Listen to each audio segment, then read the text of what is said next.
Hello, আসসালামু আলাইকুম। আমি আজকে ডাটা রান্না করব একটু ভিন্নভাবে। তো আমি প্রথমে কড়াইয়ে তেল দিয়ে দিব। তেলে আমি হলুদ, মরিচ, লবণ দিয়ে দিব। দিয়ে আমি ছোট মাছগুলি দিয়ে দিব।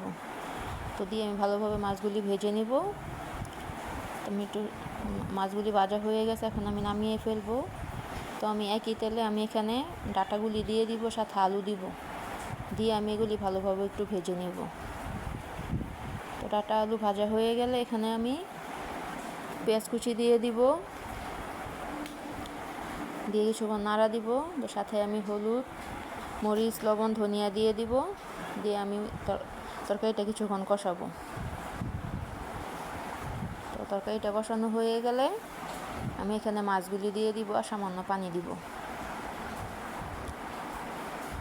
পানি দিয়ে আমি আবার ঢেকে দিব।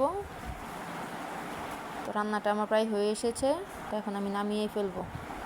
আর এভাবে রান্নাটা করলে খেতে খুব মজা হয়।